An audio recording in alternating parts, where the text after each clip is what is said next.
Bonjour, donc moi je suis Sébastien Bordier, je suis le responsable service client et réputation de Louvretel Group, qui est le 5e groupe mondial d'hôtellerie. Accor, ils sont 6e pour la petite blague. Donc dans mes missions, j'ai la partie réputation, c'est-à-dire tous les commentaires que les clients peuvent laisser sur Booking, TripAdvisor ou Google tout simplement. Et j'ai surtout en charge le service client, avec un gros projet en ce moment, c'est-à-dire doter le service client d'un nouvel outil de CRM dans lequel vont être intégrées la totalité de nos interactions avec nos clients de façon omnicanale et donc avec Salesforce.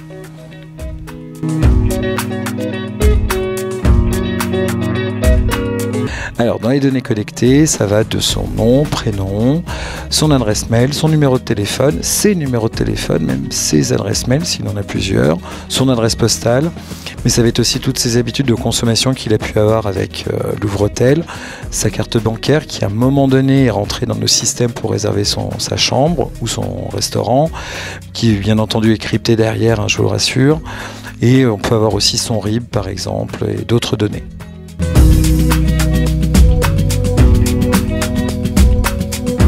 Alors, les fins d'utilisation pour nous en service client sont très cadrées, c'est-à-dire que ces données personnelles, ces coordonnées en termes d'adresse mail ou de numéro de téléphone servent simplement à lui répondre ou à communiquer avec lui d'un point de vue de service client, de service après-vente. Son adresse mail, courrier et son RIB vont nous servir à le rembourser, par exemple s'il y a eu un litige et qu'on doit le rembourser. Et nous, on ne fait pas de prospection. Les données que je recueille ne partent pas en opt-in près du service marketing pour envoyer de la newsletter ni rien. Aujourd'hui, peut-être que demain, le groupe décidera que les données que je récolte serviront effectivement à la partie marketing de Louvretel pour communiquer avec le client, lui envoyer des bons de réduction, lui envoyer des newsletters ou l'intégrer au prochain programme de fidélité.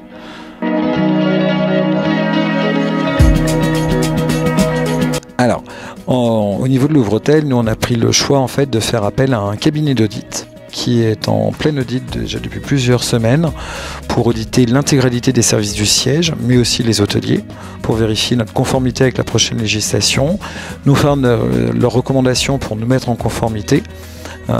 Du coup, c'est un gros chantier et effectivement, la plupart des entreprises sont en train de vivre cette même phase d'audit puisqu'on recueille tous des données de nos clients. Ils sont toutes sécurisées, évidemment, cryptées aussi, mais un audit, surtout vis-à-vis de la nouvelle législation, c'est mieux pour tout le monde.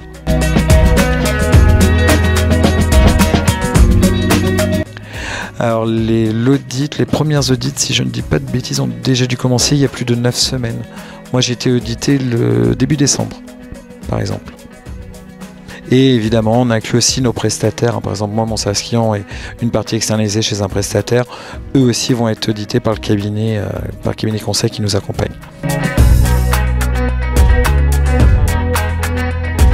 Alors, comme Louvretel est présent entre 52 et 54 pays suivant les jours, suivant les hôtels que nous avons dans notre portefeuille, évidemment, nous avons une clientèle internationale et pas que européenne. La législation s'applique essentiellement aux résidents européens. Évidemment, on ne va pas se dire dans une entreprise comme la nôtre, le client est japonais, il est chinois, il est vietnamien, il vient en Europe, je protège ses données et en fait quand il est français et qu'il part là-bas, non, je ne protège plus ses données. C'est une décision de groupe, les serveurs où les données sont stockées et sont sécurisées, ils le seront pour tous nos clients. Mais évidemment, logiquement, au préalable en tout cas, la loi s'applique pour les résidents européens et sur le territoire européen. Merci à vous.